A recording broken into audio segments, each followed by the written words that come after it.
My name is Alara Vance. On paper, this name was the American dream itself. I grew up in one of Virginia's affluent and green suburbs in Maple Creek, in that large, colonial-style house from which elegance flowed from every window. My father, Richard Vance, was one of the state's sharpest-witted lawyers. His name was whispered with respect in courtrooms and with fear among his rivals.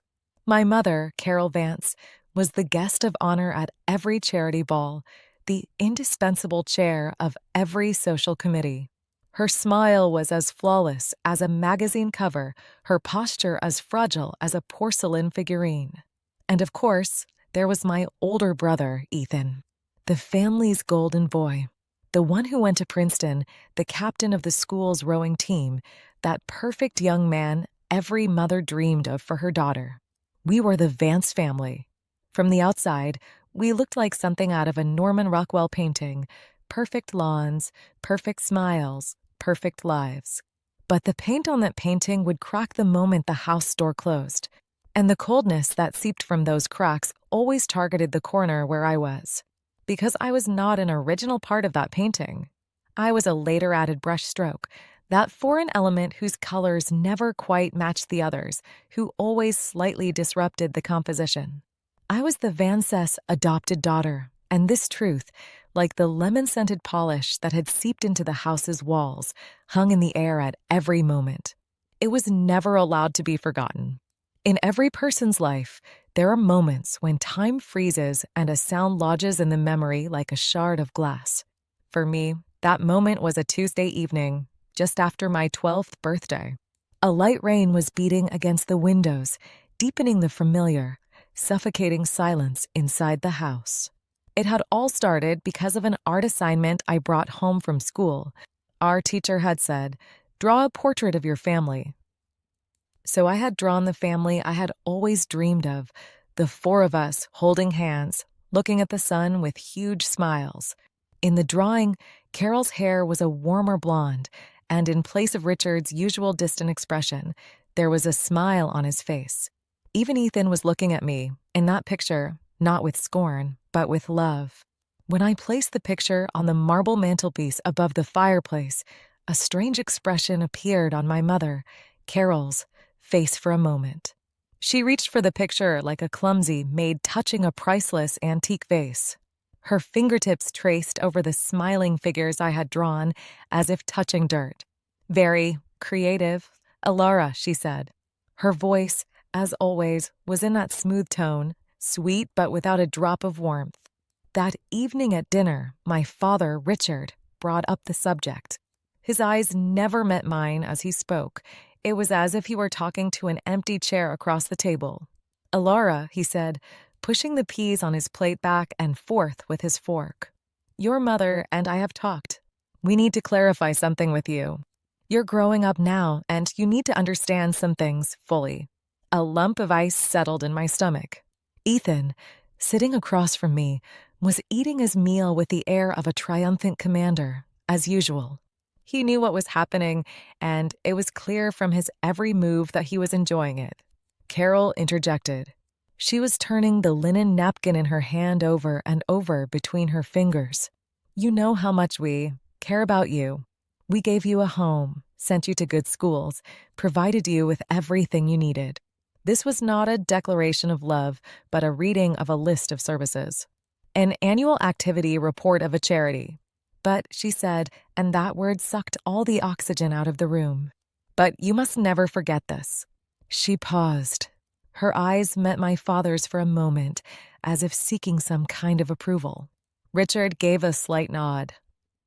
And then Carol, with a smile on that porcelain figurine face cracking for a moment, said the sentence that poured like acid onto my soul and left a mark that would never be erased. "You are not our real daughter, Alara." As if I didn't know that already. As if I didn't already read this truth in the emptiness of their every gaze, their every touch, in the paleness of my gifts next to Ethan's on every holiday morning. But to hear it, the existence of those words as a sound changed everything. Not real. Those two words were like dynamiting the foundation of my existence. I was a fake, An imitation. A shadow that looked like a part of this family but could never be one of them. I didn't cry in that moment. I just nodded my head as if I had understood the solution to a very simple math problem. But something inside me broke. The colorful, hopeful stained glass window of my childhood shattered in that moment, replaced only by a cold, empty window frame. After that night, that sentence built an echo chamber inside my brain. Every morning when I woke up, every night when I went to bed, every time I felt the fakeness behind the word well done, I heard that whisper, asterisk, you are not real. You do not belong here. Asterisk, this was the core trauma etched into my soul that would shape my entire journey.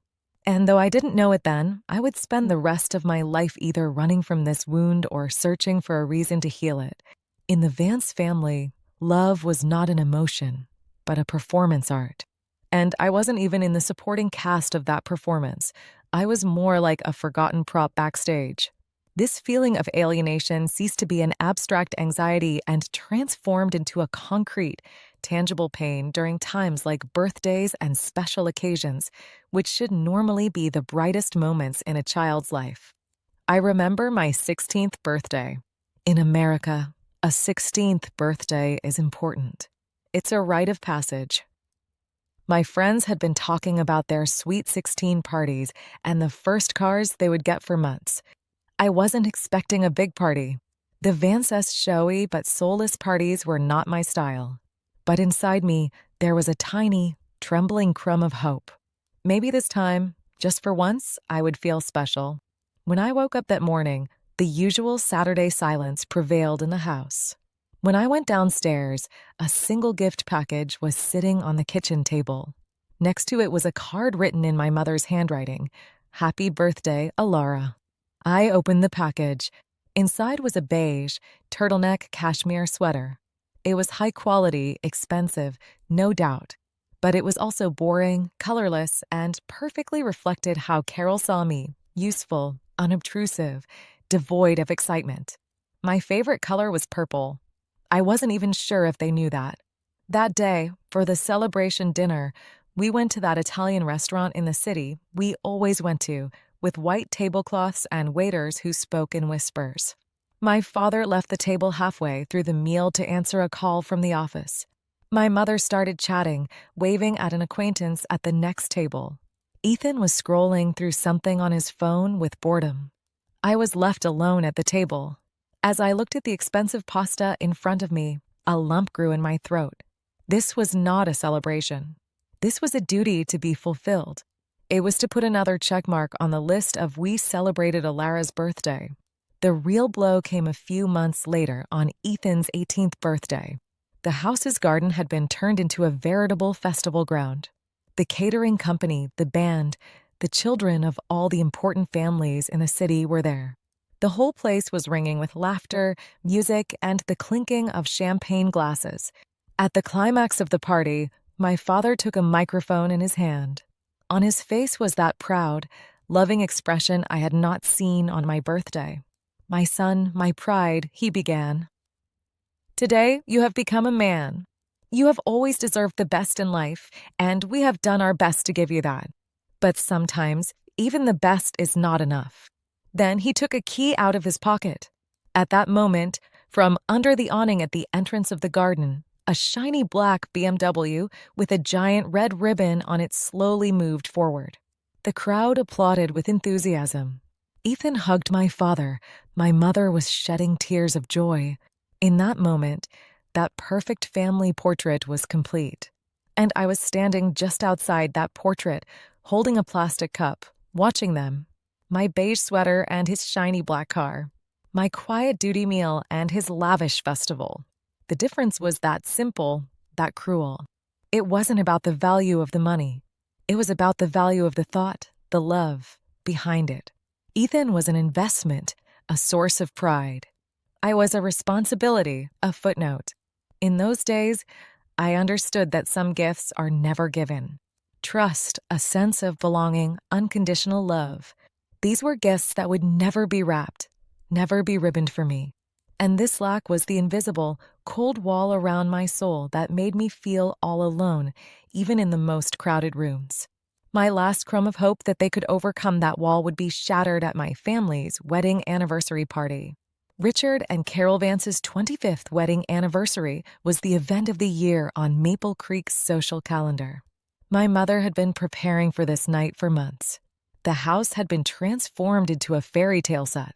Crystal chandeliers hung from the branches of the old oak trees in the garden, and the pool had been covered with a glass platform to be used as a dance floor. Everywhere was decorated with white orchids and champagne-colored tulle. The air was filled with the sharp scent of expensive perfumes, fresh flowers, and anticipation. For me, this party was like a court where the last foolish crumb of hope inside me would be tested. I was 18, about to graduate from high school, and for one last time, just one last time, I wanted to prove myself to them as an adult, as a part of this family. Maybe the problem was with me, I thought in those naive days.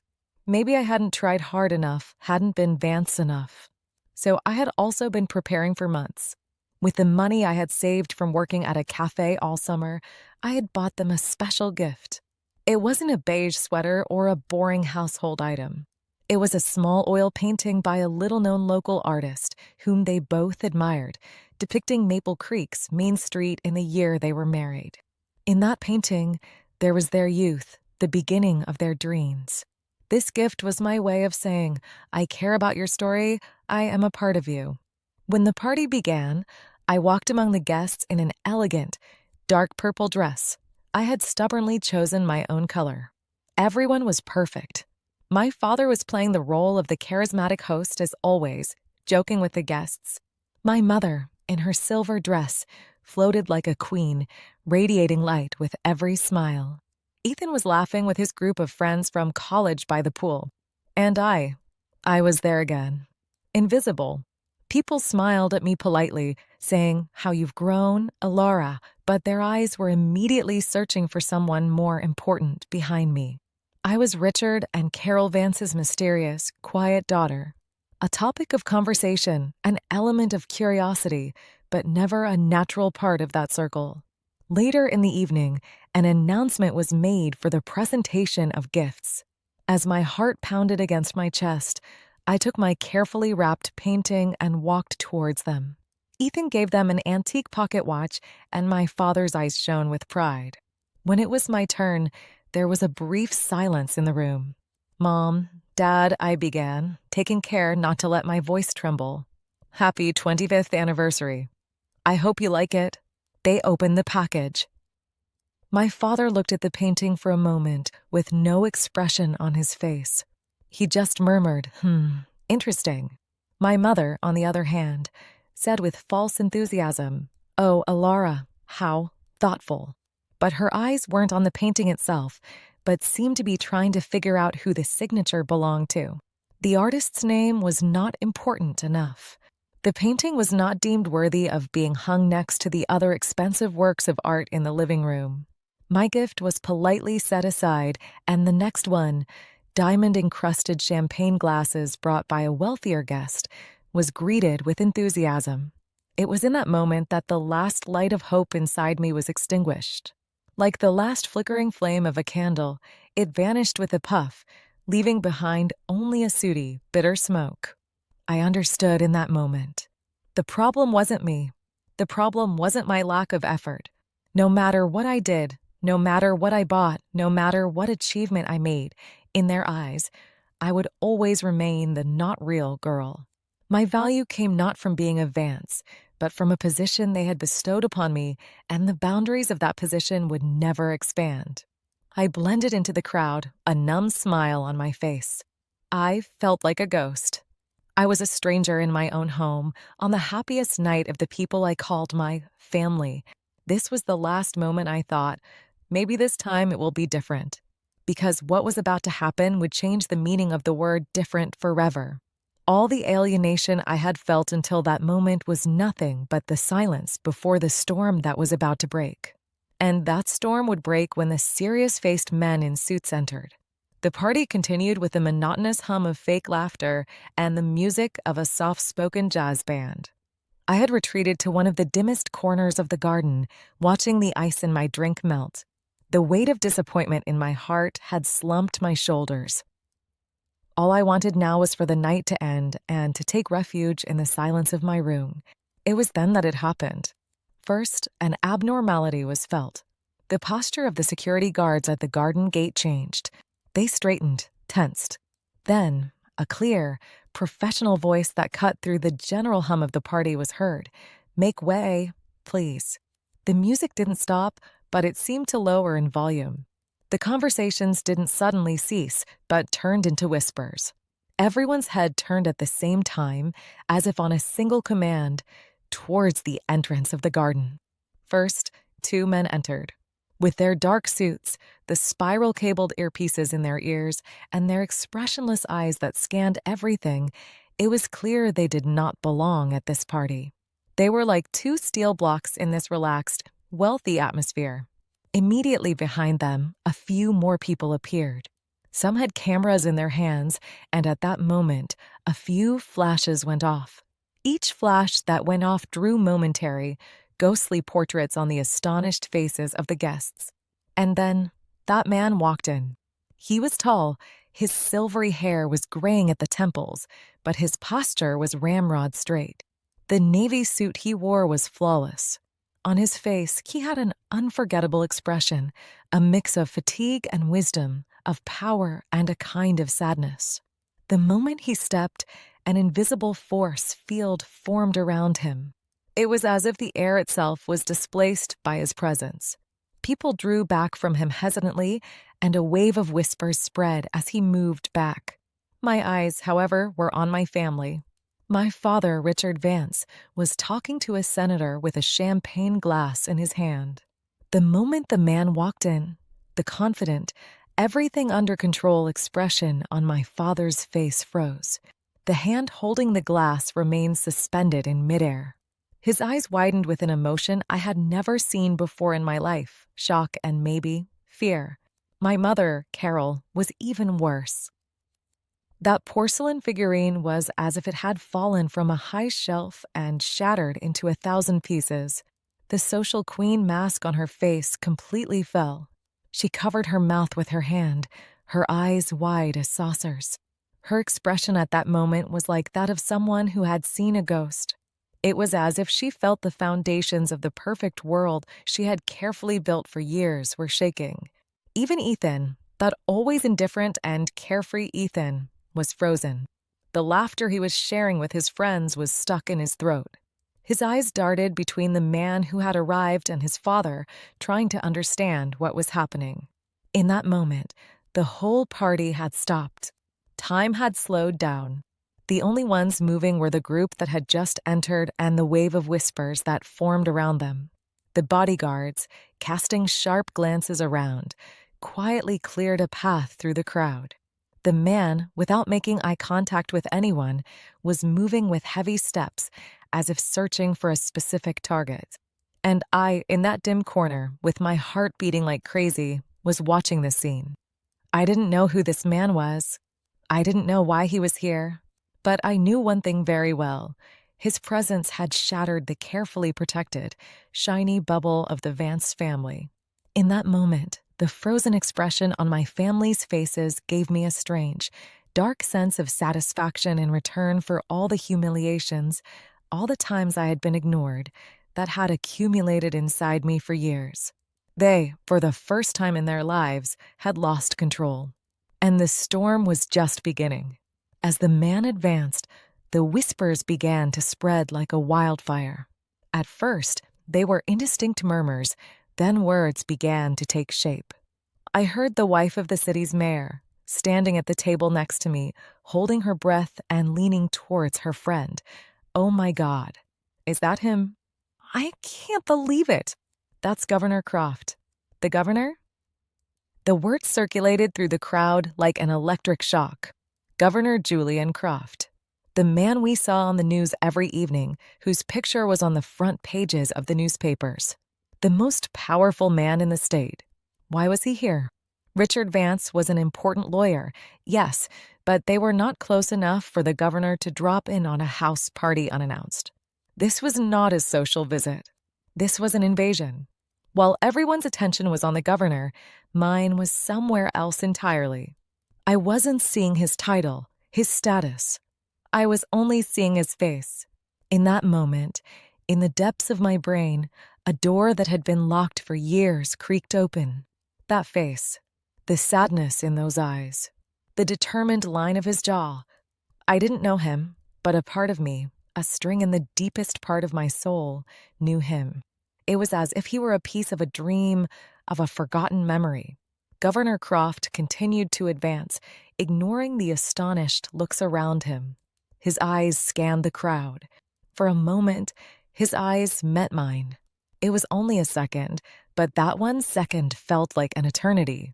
In his eyes, there was a strange, jarring certainty that he was looking for me. My heart felt like it would stop in that moment. This was impossible. It had to be a mistake. But he continued to walk and stopped right where my family was standing, a few steps in front of Richard and Carol. My father, Richard, trying to compose himself, took a step forward. He tried to put on his professional lawyer's smile, but it looked like nothing more than a mask of fear. "Mr. Governor," he said, his voice coming out higher than usual. "What a great honor. We weren't expecting you. Would you care for a drink?" Governor Julian Croft didn't even look at Richard. His eyes, as if he weren't there, passed over him and scanned the crowd again. Then, as if he had lost something very important and finally found it, his gaze fixed on me again. This time, the look was not fleeting. It was a direct, piercing gaze. In that moment, all the sounds around me, the whispers, the music, they all disappeared. There were only his eyes.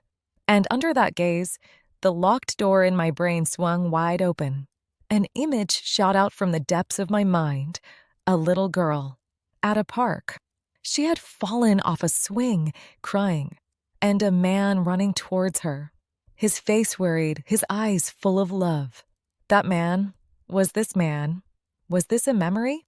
A dream? I wasn't sure. But what I felt was very real. A warmth of unknown origin, which I hadn't felt in years, spread through my stomach. While everyone was whispering, the governor, a single word was flashing like lightning in my brain. Father, where had this word come from? This was madness. I was adopted. The only thing I knew about my biological family was the irresponsible teenager's description that Carol had once let slip. They hadn't wanted me, but this powerful, dignified man standing before me. There was no unwanted in his eyes. In his eyes, there was the longing of years. For the crowd, he was the state governor. He was the embodiment of power, authority, and politics. But for me, in that moment, in that jarring moment of enlightenment, he was something else entirely. He was the answer. He was the answer to all the questions I had been asking for years, but had never received a response to. He was my beginning. He was my biological father. And this truth was about to shake my entire world to its core. The moment Governor Croft's gaze locked on me, the flow of time changed. As he began to walk towards me through the crowd, each step was like a foreshock of an earthquake. But my eyes were on my family, who remained at the epicenter of this earthquake, on the 3 people who had turned me into an emotional pile of rubble for years. And the sight I saw added a strange pleasure of revenge to the river of pain and anger inside me. Richard Vance, that always controlled, always superior lawyer, was caught off guard for the first time in his life. As the governor walked not towards him, but towards me, Richard's face transformed from astonishment to confusion, and then to the icy horror of realization. His jaw clenched. His eyes darted between me and the governor. In his mind, he was trying to connect my existence with this man's existence, and the conclusion he found terrified him. I saw his knees bend slightly in that moment, as he unknowingly took a step back to study himself. Richard Vance, that unshakable man, was trembling. Carol was a complete wreck. That social queen, that porcelain figurine, was shattered. Her face was ashen, like chalk. Her lipstick stood out like a scar around her pale lips. As the governor approached, Carol's breathing quickened. Her hand, as if clinging to a shield, found and squeezed Richard's arm. There was pure, unadulterated fear in her eyes. This was deeper than the fear of being humiliated in public. This was the fear of a person who understands that the end of everything has come. She knew that the world of lies they had carefully built for years was about to collapse on them. Her eyes were locked on me, but she wasn't seeing me. She was seeing a catastrophe coming towards them, behind me. The most interesting one was Ethan. That golden boy, that always privileged, always winning Ethan. The governor's presence had turned the rules of his world upside down. At first, he didn't understand. He couldn't grasp why his father was so scared, why his mother was on the verge of collapse. But the moment he saw the governor's eyes find me and that he was walking towards me, a wave of realization also passed over his face. The scornful, mocking expression on his face was wiped away. It was replaced by something I had never seen before, a mixture of jealousy and a bewildered distrust. Power had always been in their hands. Privilege was his birthright. But now the most powerful man in the state was completely ignoring him and his family and walking towards the not-real sister he had always despised. The balance of power was shifting mercilessly before his eyes. And this was not something he could handle. The expressions on the faces of these three people, the people I called my family, were more effective for me than years of therapy. Their fear justified the pain I had felt for years. Their trembling knees were like a kind of medicine for the invisible wounds on my soul. They had looked down on me for years. They had accepted me as a burden, a responsibility, a second-class citizen. My existence was a small flaw that spoiled their perfect family image, and they had made me feel this at every opportunity. And now, the true definition of power stood before them. And that power was coming not to them, but to me. Their status, their money, their social circles had suddenly evaporated in the presence of Governor Croft. They were no longer the hosts of the party. They were the defendants who would have to give an account. And their judge was now standing right in front of me. I etched the fearful expression on their faces into my memory. This was a beginning for me. This was the end of their reign. Governor Julian Croft took the last few steps between us and stopped right in front of me. The space that had formed around us was so quiet that I could hear my own heartbeat and the sound of the light wind playing with the leaves of the trees in the garden. In that moment, there were no guests, no Vancess, no flashes. There were only him and me. His eyes. His eyes seemed to hold all the pain, regret, and hope a person could carry in a lifetime. The stern, determined politician I saw on the news was gone, replaced by a completely different man. The lines on his face seemed to have deepened not just from age, but from the fatigue of a years-long search. As he looked at me, his eyes seemed to be trying to memorize every detail of my face. The color of my hair, the shape of my eyes, the curve of my lips. It was as if he had a faded, old photograph in his hand and was now checking the revived version of that photograph. I swallowed. I didn't know what to say, what to do. My body was frozen stiff. A part of me wanted to run away, to get away from this incredible, overwhelming moment. The other part, as if it had been waiting for this moment my whole life, couldn't move an inch. Then he spoke. His voice was not loud or commanding as I had expected. On the contrary, it was a low, almost cracked whisper. But that whisper had the effect of a thunderclap in the absolute silence around us. I've been looking for you for years, my daughter. My daughter. That word, a simple word, just 2 syllables. But for me, it was the key to a universe. The word I had longed to hear from the Vancess for years, but had never truly felt. The antidote to the words, not real. That word shattered the wall of ice around my soul in an instant. I felt my eyes welling up. All the unshed tears I had stored up inside me for years were now fighting to come to the surface. Before I could give an answer, he continued. His voice was trembling with the flood of emotion he was trying to suppress. I knew your name was Alara. I didn't know where you were. I looked for you everywhere, everywhere. He raised his hand as if he was going to touch my face. But then he hesitated, as if he wasn't sure he had the right. That moment of hesitation told me more than all the words he had said. This was not a prepared speech. This was the raw, unfiltered moment of a father in front of the child he had found after years. "Your eyes. Your mother's eyes," he whispered. "You look just like her."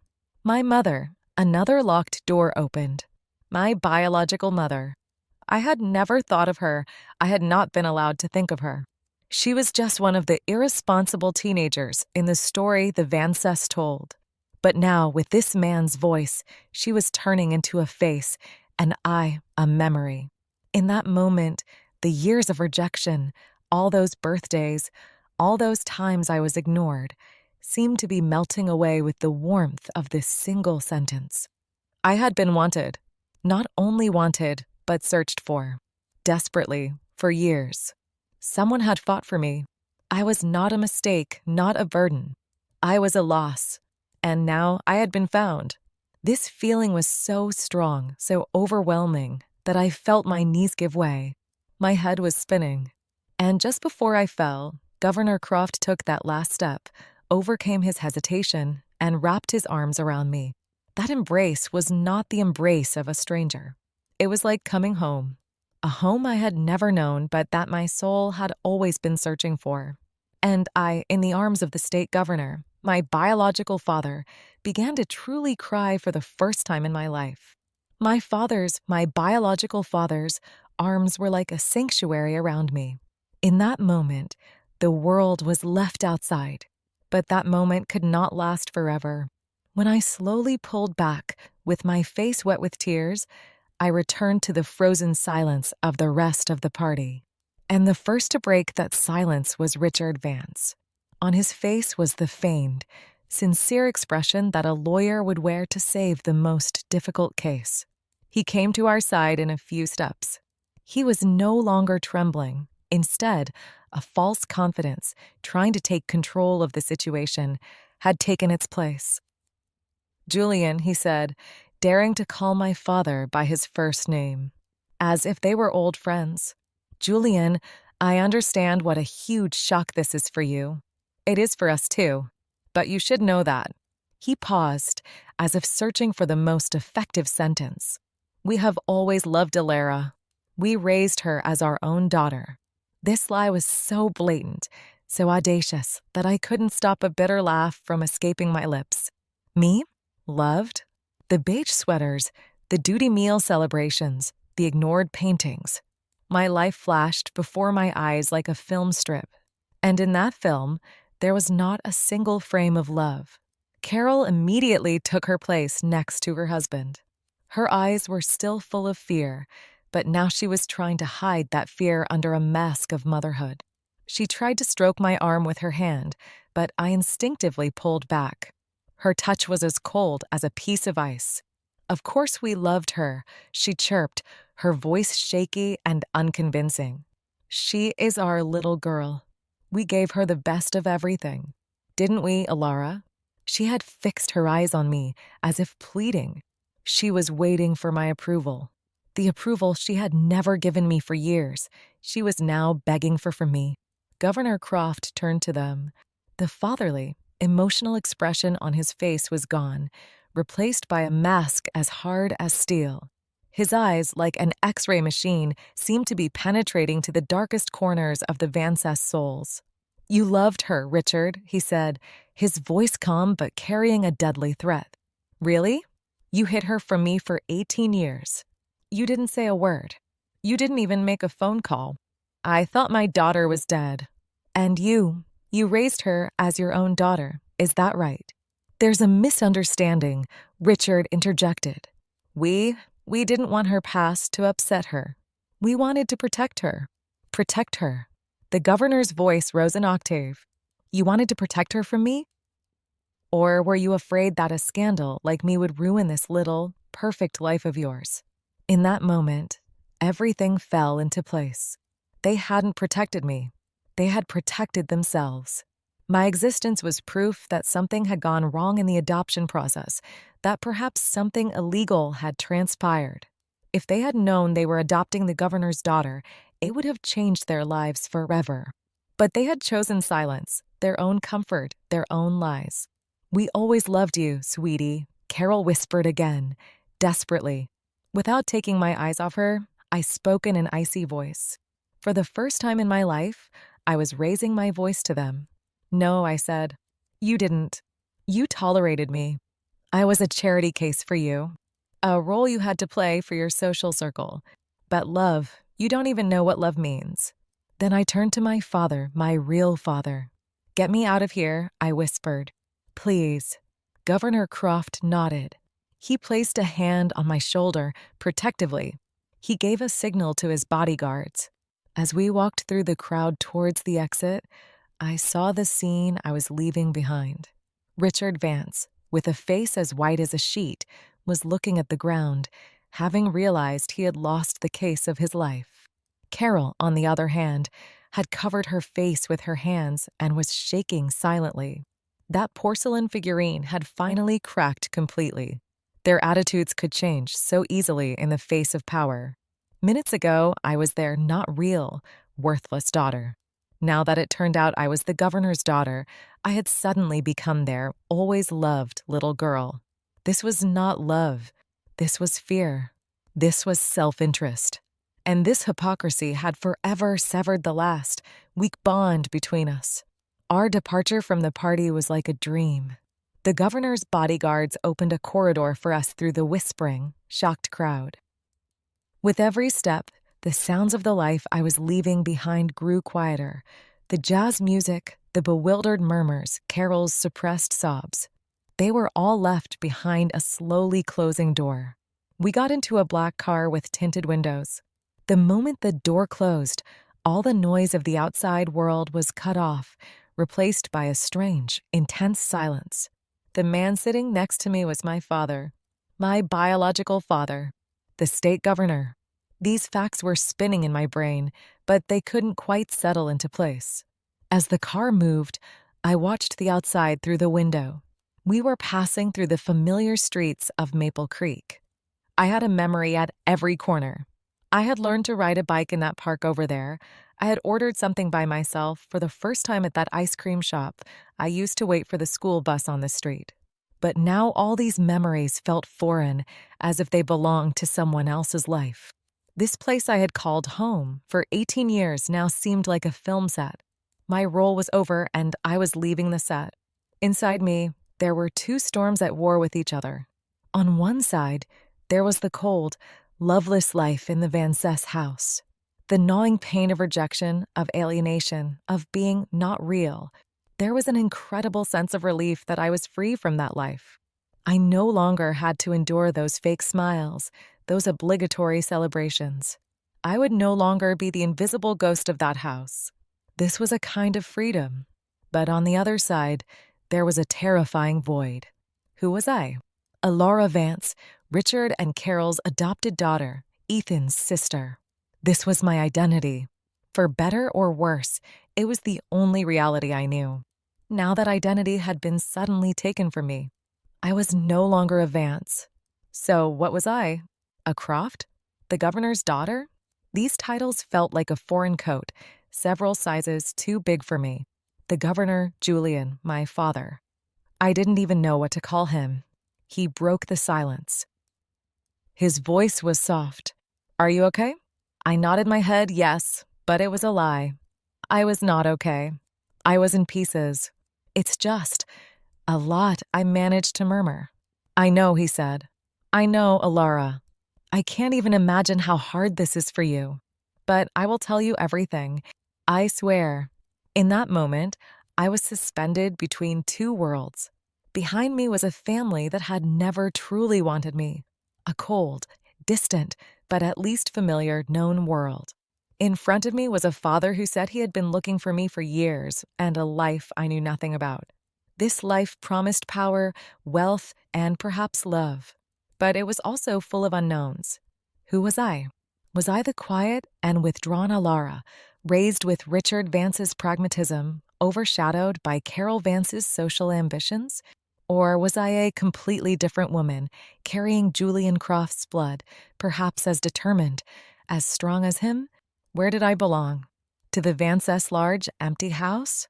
Or to this man's, the governor's, political and complex world? I had no answers. I only had questions. I looked at my reflection in the car window. That face was the same face, but the meaning behind it had changed forever. That night, in that car, I was neither a Laura Vance nor a Lara Croft.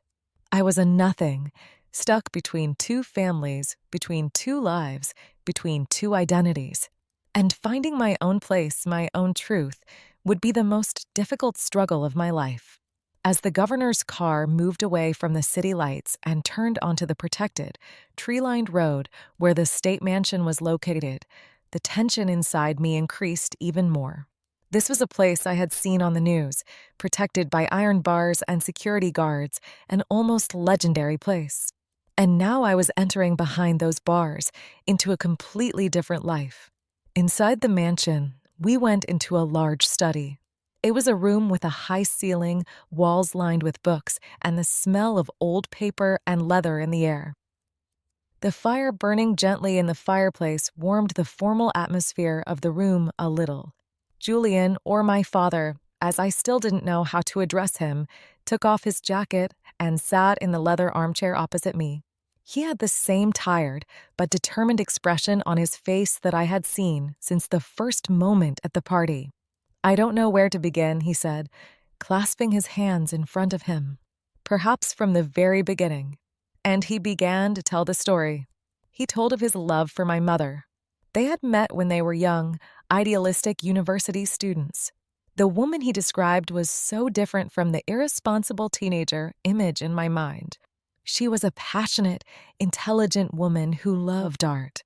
They had wanted to get married, but her family did not want Julian, who was preparing to enter politics and was not very wealthy at the time. "When we found out she was pregnant, we were over the moon," Julian said, his eyes gazing into the distance. "We had planned everything. We were going to defy her family, run away together, and build a new life. But one morning when I woke up, she was gone. Her family had forcibly taken her to another state. They had kept her there until she gave birth. They had told Julian that she had left him, but he had never believed that my mother had left him.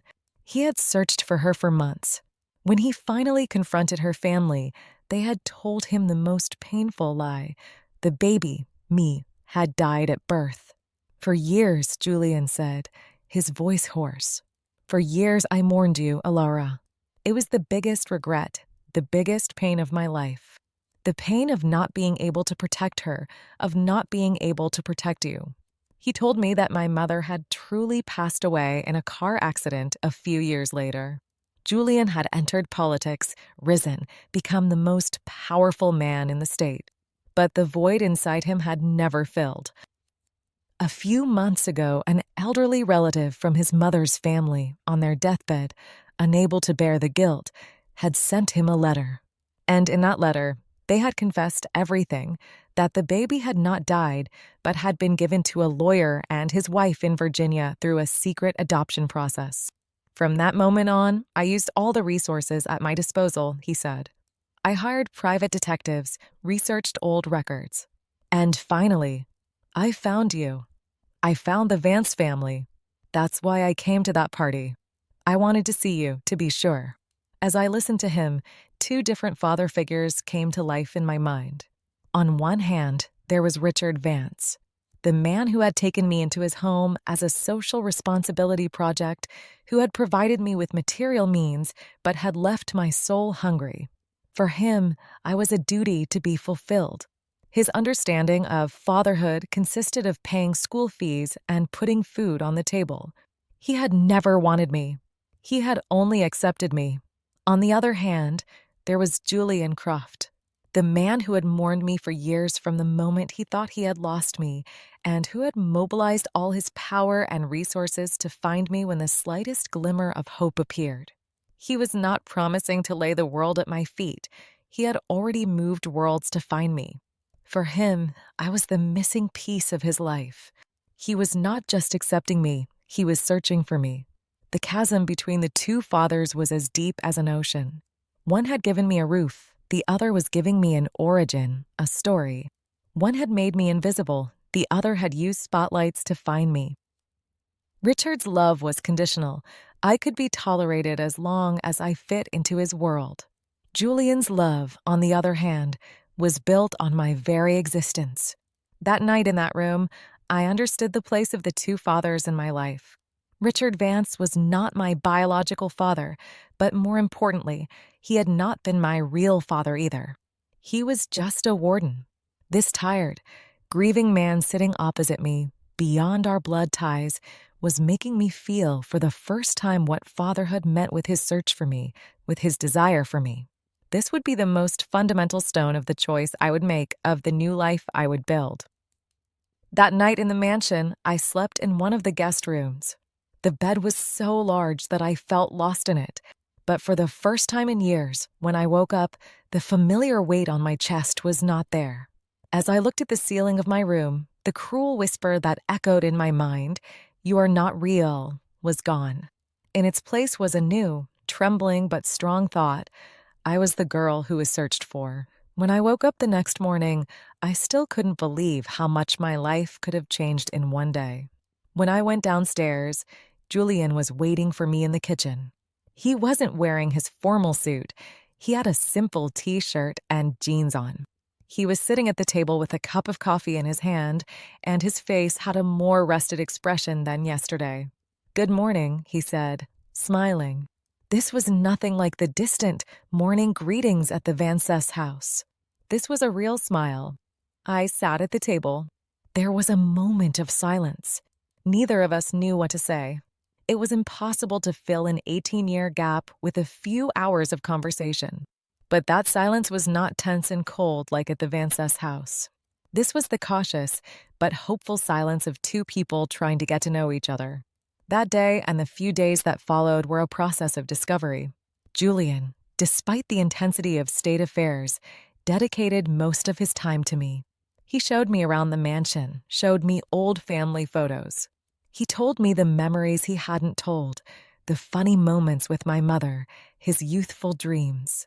With every story he told, another piece of who I was fell into place. One afternoon, as we were sitting in the mansion's library, he brought me an old photo album. Inside, there were photos of my mother, a laughing, vibrant young woman with sparkling eyes. In one photo, she was standing at a canvas with a brush in her hand. In another, she was hugging Julian, sticking her tongue out at the camera. As I looked at those photos, I felt a pang inside me. I have lost not only a father, but also a mother. But along with that pang, there was also a sense of connection. My interest in art, my introverted nature. Perhaps these were inherited from her. The thing that changed the most during this process was my view of myself. At the Vances house, I was always a shortcoming. I wasn't smart enough, social enough, like them enough.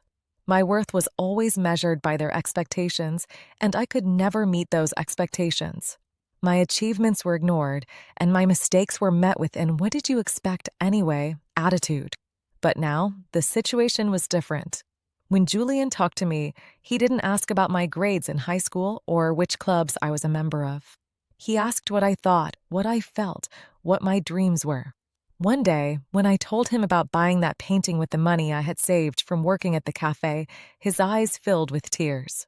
"Just like your mother," he said in a whisper. She also used to say that the most beautiful gift of love is the thought. In that moment, a mirror broke. For years, I had seen myself in the cracked, distorted mirror that the Vances held up to me. That mirror showed me as pale, inadequate, and unwanted. But now I was looking into a new mirror made of Julian's eyes, of the stories he told. And the reflection in that mirror was completely different.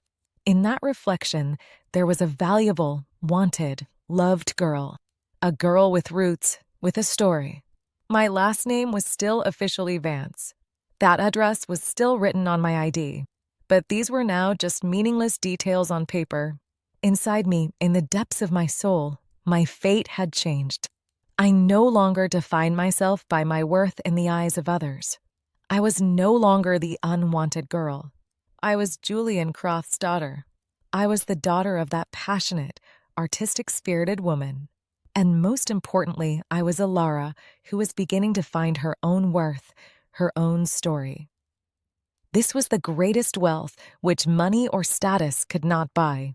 After a few days at the governor's mansion, the inevitable moment had arrived. I had to go back to the Van Ness house to get my belongings. Julian offered to come with me, but I refused. This was a moment I had to face alone. This was my goodbye. When Julian's driver dropped me off at the beginning of that familiar street, I felt my heart tighten. That large house with the white fence no longer felt like a home to me. It was more like a museum, a cold and soulless museum where the first 18 years of my life were exhibited. I took a deep breath and got out of the car. I didn't use my key. I rang the doorbell. The person who opened the door was the housemaid, Maria. When she saw me, a momentary look of surprise appeared on her face, followed by a warm smile. Maria was perhaps the only person in this house who had shown me real affection. "Alara," she said in a whisper. "Are you okay?" I nodded. "I've come to get my things, Maria." When I entered, the atmosphere in the house was tense. The usual orderly, sterile silence had given way to a tense, electrically charged air. Carol was sitting on one of the sofas in the living room. She jumped to her feet when she saw me. Her face was tired and pale. The usual flawless mask on her was gone. "Alara, you're back," she said, with a crumb of hope in her voice. "Just for my things, Carol," I said, making sure my voice sounded as neutral as possible. I could no longer call her Mom. At that moment, Richard came down the stairs. His eyes were sunken. The proud lawyer was gone, replaced by a defeated old man. "We need to talk," he said. "What happened was a mistake." "No, Richard," I cut him off. "It wasn't a mistake. What happened was a consequence. You reaped what you had been sowing for years." In that moment, I realized that I had not an ounce of anger left in me. There was only emptiness. I felt nothing for them, neither love nor hate. Just a kind of indifference mixed with pity. They no longer occupied a place in my life. I headed for my room. I ran into Ethan in the hallway. He looked at me with an expression I had never seen before. Not scorn or mockery, but a kind of confusion and maybe jealousy. He said nothing, just got out of my way.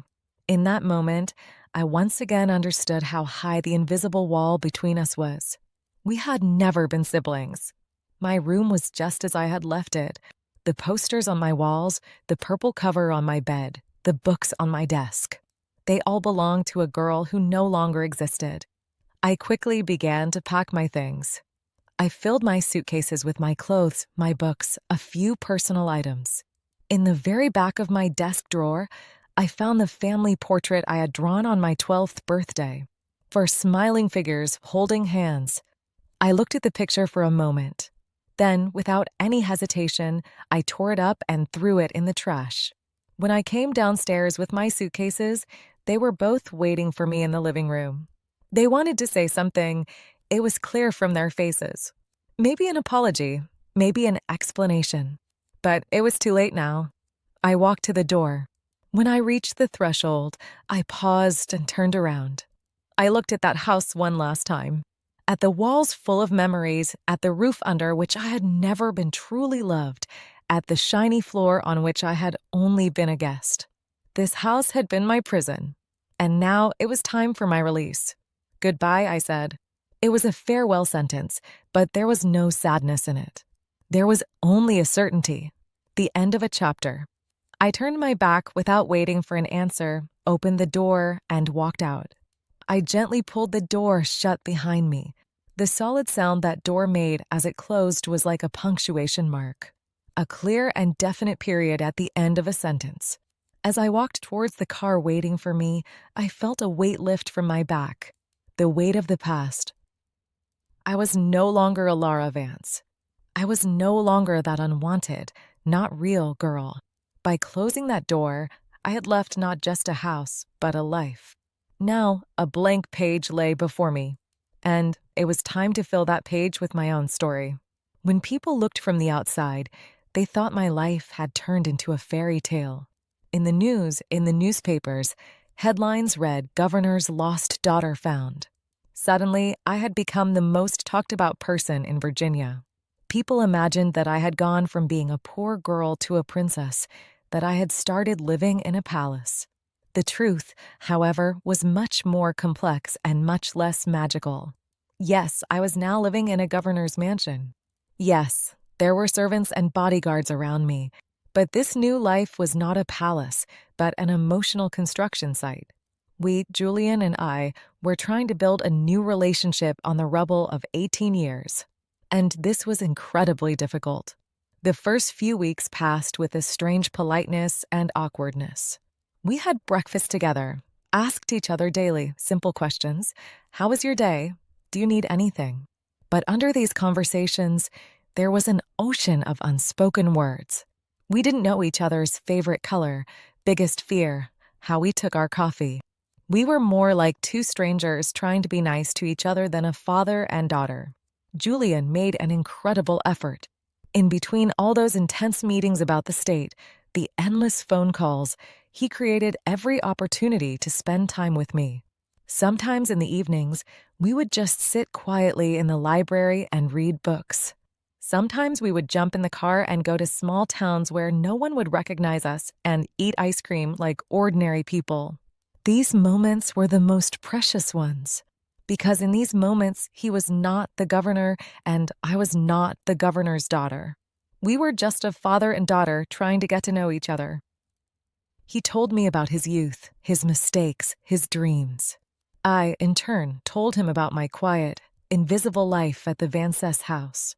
To see the regret and sorrow on his face with every painful memory I shared was both a healing and a new source of pain for me. I didn't blame him, but I couldn't help but think how cruel fate had been to us. One of the most challenging aspects of my new life was the public attention. The moment I stepped outside, I felt dozens of eyes on me. Paparazzi hid behind bushes to catch me at my worst, and journalists cornered me for the slightest comment. While I was invisible at the Vances house, I was now too visible. This was a very difficult situation for someone as introverted as me to deal with. One day, I had a nervous breakdown. We had attended a charity event with Julian, and I was almost blinded by the flashes. When we returned to the mansion, I locked myself in my room and started crying. A few minutes later, Julian knocked on the door. He came in and sat on the edge of my bed. "I know this is very hard," he said in a soft voice. "I can't expect you to get used to this world all at once. This is my fault too. While trying to protect you, I trapped you in an aquarium." In that moment, another wall between us came down. He wasn't playing the role of the perfect, all-knowing father. He was also struggling. He was also making mistakes. "This isn't a fairy tale, is it?" I whispered. He shook his head. "No, it's not. This is a struggle to make up for lost years. And this is a marathon, not a sprint. Sometimes we will stumble, sometimes we will get tired. But the important thing is that we are running together." After that day, something changed. We stopped trying to be perfect. We laughed at our awkward silences, our clumsiness. We gave each other space, but we always knew we were there. We were building a new life. This life was not about lavish balls or headlines. This life was about late-night kitchen talks, old movies watched together, the quiet, patient effort shown to heal each other's wounds. This was not a palace life. It was something much more valuable. It was the long and arduous journey to becoming a real family. In the weeks when I was getting used to my new life, a shadow from the past stretched out. One afternoon, one of the mansion's staff brought me a letter. On the envelope was Carol Vance's ornate handwriting. For a moment, I hesitated whether to take the envelope in my hand. That envelope, like an unwanted guest, had come to disturb my peace. Finally, I retreated to my room and opened the envelope. The letter was a long, florid piece of writing that seemed to have been stained with Carol's tears. It spoke of regret, of mistakes, of how much they actually loved me. It described how Richard's reputation had been tarnished, how they had been ostracized from their social circles, how even Ethan had been affected by the situation. Between the lines of the letter, there was more of a complaint, a self-pity, than an apology. Their lives had been ruined, and I was the one to blame. At the end of the letter, it said they wanted to see me to talk. After reading the letter, I expected a wave of anger to rise within me. But surprisingly, the only thing I felt was exhaustion. Their drama, their regret, no longer concerned me. This was not my fight. That evening at dinner, I showed the letter to Julian. He read it carefully. When he finished reading, there was a stern expression on his face. "What are you thinking of doing?" he asked. "I don't know," I said honestly. A part of me wants to tell them everything they deserve. The other part just wants to never see them again. Julian placed his hand on mine. "I won't tell you what to do, Alara. This is your decision. But know this, power is not taking revenge. Power is knowing when to walk away. Power is seeing your own peace as more valuable than their regret." That night, I thought long and hard about Julian's words.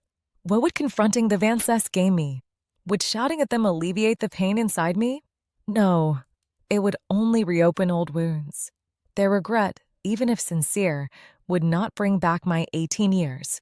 Their pain would not soothe my pain. The next day, I sat at the desk and wrote a reply. My letter, unlike Carol's, was short and to the point. "Carol and Richard, *, I have received your letter. I am sorry for the difficulties you are experiencing. However, we cannot change what happened in the past. I am trying to build a new life for myself, and in this process, I do not want to look back. I do not hold any grudge against you, but I also want you to know that everything between us is over. I hope you two will find peace in your own lives. Regards, Elora." I did not add a phrase like "your daughter" or "with love" to the letter. Just regards. This was the new definition of our relationship, distant and formal. After mailing the letter, I felt another great weight lift from me. This was an act of forgiveness. But it was not a forgiveness that meant exonerating them or approving of what they did. This was a forgiveness for myself. I was forgiving, releasing their emotional power over me. I was leaving them alone with their own regrets, their own past. Their regrets belonged to them. The future belonged to me.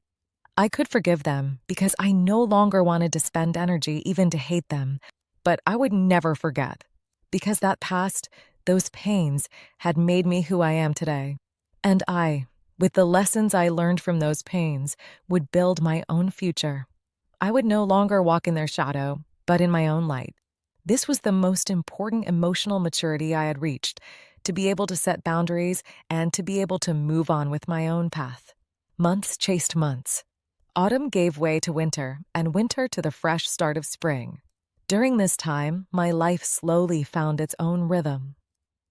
I graduated from high school and applied to start university in the fall. I wanted to study art history, to follow the invisible legacy left to me by my mother. My relationship with Julian deepened with all the natural ups and downs of a father-daughter relationship. We were no longer awkward with each other. We laughed together, argued, and comforted each other. He had become my biggest supporter. He helped me with my university applications, sat with me for hours while I prepared my portfolio, and rejoiced more than I did at my every success. One Saturday afternoon, we were sitting in the mansion's garden under that old oak tree. I had a sketchbook in my hand, drawing the flowers around. Julian was reading his newspaper. It was a peaceful, ordinary moment. The kind of moment I could never have at the Van Cess house. "You know," I said, without lifting my head from my sketchbook. For years, I thought about what the concept of real family meant. Julian lowered his newspaper and looked at me with his full attention. At the Van Cess house, they were the real ones. They had blood ties, a shared history. I was the not real one. Then you showed up. My biological father. The blood tie. I wondered if that made me real, Dot. I paused and met his eyes. But now I understand that that wasn't the point. It wasn't about blood ties or who gave birth to you. Julian smiled. So what was the point? Valuing, I said. A real family is the one that values you, the person who listens to you, who sees you, who is happy with your happiness and grieves with your pain. A real family is the one that moves worlds to find you, not the one that locks you in a closet just so their social status won't be shaken. In that moment, I felt my eyes welling up, but this time the tears were not from pain, but from gratitude and enlightenment. "You are my real family, Julian," I whispered, "because you valued me. Long before I learned to value myself, you valued me." Julian got up from where he was sitting, came to my side, and hugged me tightly. In that embrace, all the pain of the lost 18 years was melting away. My story was not the story of a girl who became a princess overnight. My story was that of someone who went through a long and arduous journey to find her own worth. I learned that my worth did not come from my last name, my bank account, or whose daughter I was. My worth was within me. In my passion for art, in my resilience in the face of difficulties, in my capacity to love and be loved. The Vances hadn't given birth to me, but more importantly, they had never seen me. Julian Croft was the father who had given birth to me, but that wasn't what made him my real family. What made him my family was the unconditional love and respect he showed me. That day, under that tree, I found the main message of my story. A real family is built not by blood ties, but by heart ties. It's not who gives birth to you, but who raises you and values you. And I, Elara, was no longer a Vance or just a Croft. I was the hero of my own story, who came out of a loveless past, found her own worth, and learned what a real family means. And this was more valuable than all the titles and riches in the world.